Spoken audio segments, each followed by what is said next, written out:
My name is Marc Compeau. I am the Professor of Practice of Entrepreneurship and Marketing at Clarkson.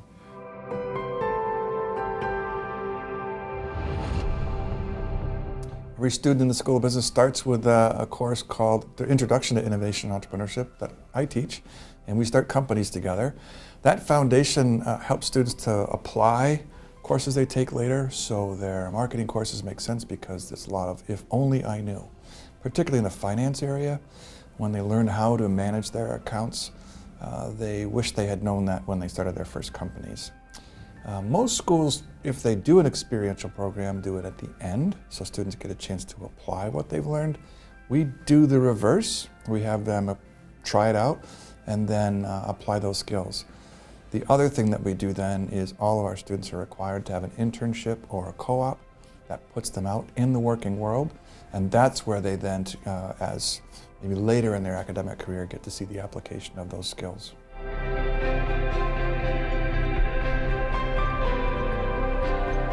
Students that graduate this degree end up everywhere, and that sounds like a marketing answer, but it's the truth. Companies like Johnson & Johnson and General Electric and Amazon and Target, lots of big companies now bring new employees in and put them through a rotational program. So a new hire may spend 3 months in Florida in the finance department, and then they may spend 3 months in Michigan in the human resources department, and 3 more months in New Jersey looking at operations issues. So what they like is a student that's got a general understanding of business. They like a student that went to Clarkson because they know they can handle the workload and they know they can work in teams. I think that the specific student, perhaps a supply chain student or a data analytics, the opportunities may be a little bit limited, but because they're such a focused student, those opportunities are unique, and certainly a unique employer may look for them. I see so often students that leave here thinking that marketing is their thing. They go on a rotational program with J&J, and all of a sudden they learn that they love the numbers. And that's what J&J is looking for, a skilled, knowledgeable, hardworking student that they can put through rotation and discover what their passion might be. And that's what the degree sets them up for.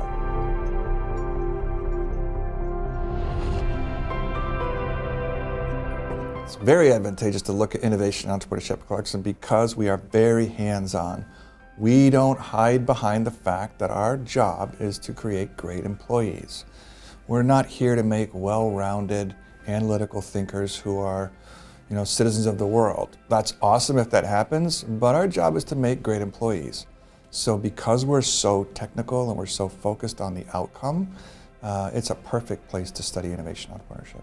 I'd also say that our connection to School of Engineering lends itself really well to the development of innovations. There are so many cool ideas that are happening here. So often I'll see our business students partnering with an engineering student to move a widget to market, and that's really fun to see.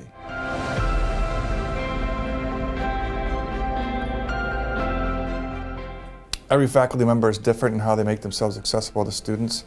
Office hours are required, so we all have 6 hours a week where we're in our offices, and as students mature in terms of their approach to academics, we see more and more and more of them. So I have a class right now with juniors. I see them all the time. I have a class right now with freshmen. I beg them to come. But the students, I'm accessible by email 24/7. Some faculty will give students their cell phone number. I think that's dangerous, but we're pretty accessible.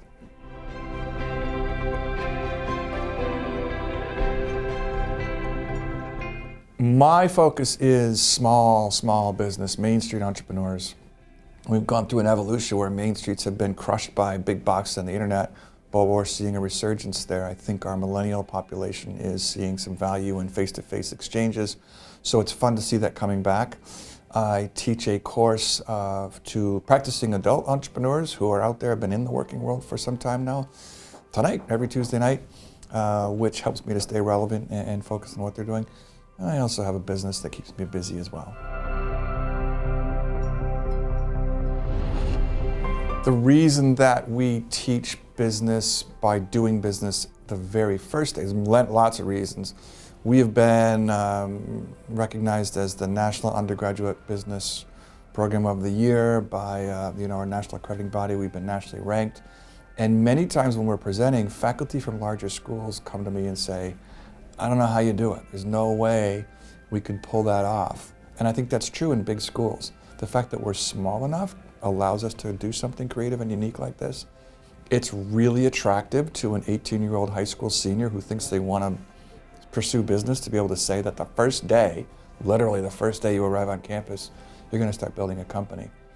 But the application side of it is, we've got first-year students who, at the end of their first semester, get funded, most of them, and there's a sense of confidence that comes with that. I had an idea that someone bought into, and I was able to justify that by looking at the proof of demand and making sure the numbers worked and demonstrate the value of the team. And that awakening has an impact on students for the rest of their academic career. But again, you know, the big deal is that they now know what they don't know. And as they go into a marketing class or a finance class or a supply chain class, those lessons that they're learning make sense because they struggled with those issues in their very first year.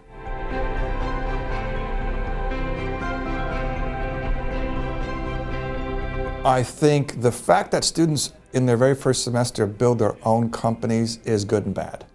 There is such pride that comes with their success right out of the gate. Many of their ideas the reality is that they're not that great. And so they stumble into that second semester when they try to launch. And that's my problem. You know, that's my thing, is to coach them through that, to keep their confidence up in their ability to develop, but to also point out that the issue that you missed last semester was the downfall of the firm. And often it's they get so enamored with the idea that they'll do market research and they'll say things like, isn't this the best idea you've ever heard? And the survey response will come back very favorable when in fact they kind of coach the respondent. So that discovery is a good one.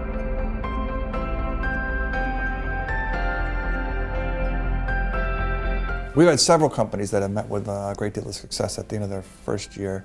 A company called Order It developed an app where you could stay in your seat at a sporting event and identify your seat and row. Up comes the concession stand menu, you order from your seat and it's delivered to you so you don't have to miss any of the game.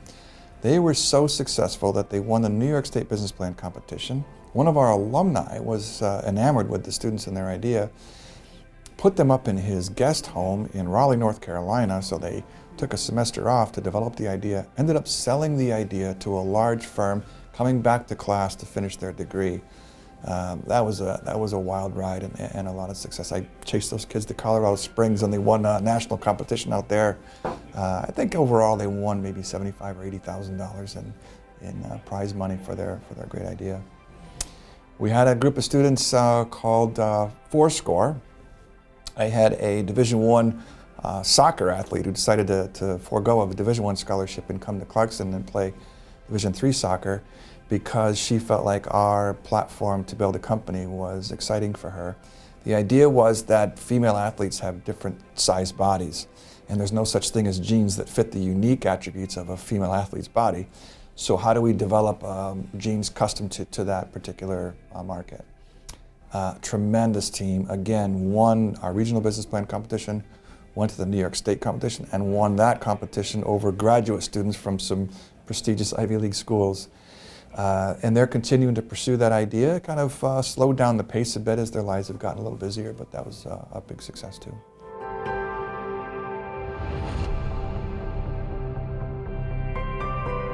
I think as we continue to evolve, as our focus on innovation, I think we're going to see more companies that are built not just by School of Business students, but by students from the School of Engineering and from Engineering and Management and from medical health science fields or arts and sciences who are partnering and building far more robust teams because they have different perspectives.